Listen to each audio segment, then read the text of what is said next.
Greek mythology, Phaethon riding the sun chariot. Phaethon was born to the sun god Helios and Clymene, a daughter of Oceanus and Tethys. During his early years, Phaethon grew up under the care of his stepfather, King Merips, alongside his sisters known as the Heliads. Ali, Phoebe, Dioxype, and Aetheria. As a youth, Phaethon faced constant mockery from his peers. They would taunt him about his name, the Shining One, sarcastically questioning whether he truly was the son of the sun god as his name suggested. These taunts planted seeds of doubt and yearning in young Phaethon's heart, driving him to question his own identity and heritage. Tormented by uncertainty, Phaethon repeatedly approached his mother Clymene, begging her to reveal the truth about his father. For years, she remained silent, perhaps understanding the dangerous path such knowledge might set him upon. However, as Phaethon grew into a young man, his persistence and growing need to know his true identity finally wore down his mother's resistance. One day, Clymene revealed to her son that his father was indeed Helios, the mighty god who drove the sun chariot across the sky each day. This revelation ignited an unquenchable fire in Phaethon's soul. No longer content with mere knowledge of his divine parentage, he resolved to seek out his father and prove to the world that he was truly the son of the sun god. The journey to Helios's golden palace was long and arduous, but Phaethon's determination never wavered. He traversed distant lands and faced numerous challenges until at last, he stood before the magnificent eastern palace of the sun. Helios, resplendent in his divine glory, was overjoyed to see his son. The god's heart was touched by Phaethon's devotion in seeking him out, and in a moment of paternal affection that would prove fatal, he swore by the river Styx, the most binding oath a god could make, to grant his son any wish he desired. When Phaethon declared his wish to drive the sun chariot across the sky for a single day, Helios's joy turned to. The sun god understood all too well the immense responsibility and skill required to control the four mighty horses that pulled the solar chariot.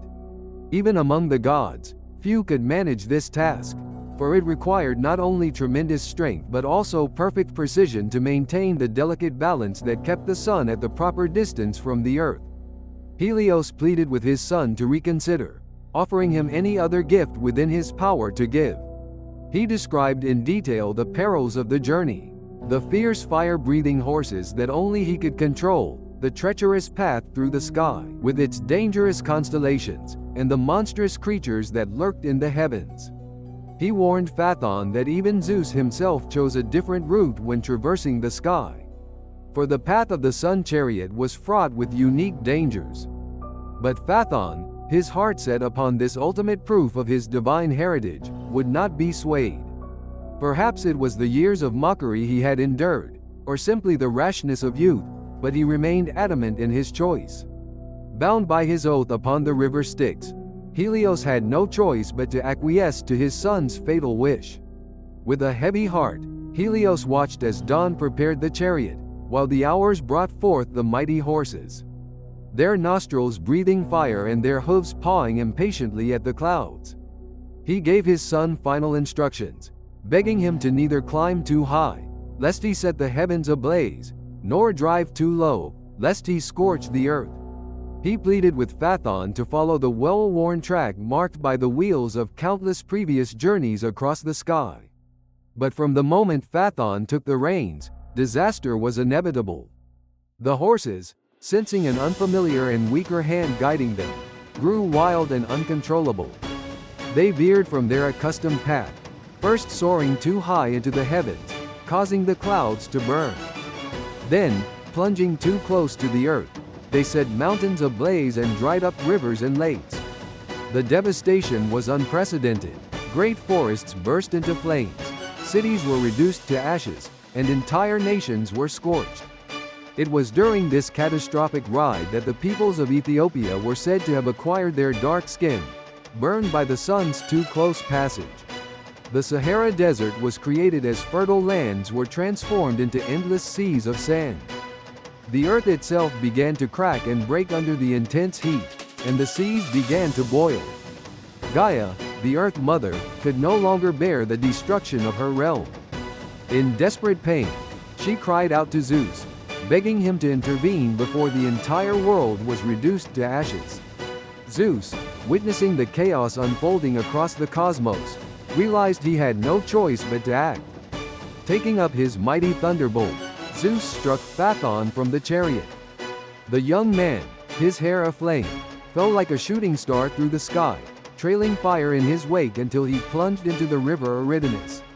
The naiads of the river, moved by compassion, recovered his charred body and gave him a proper burial on the riverbank.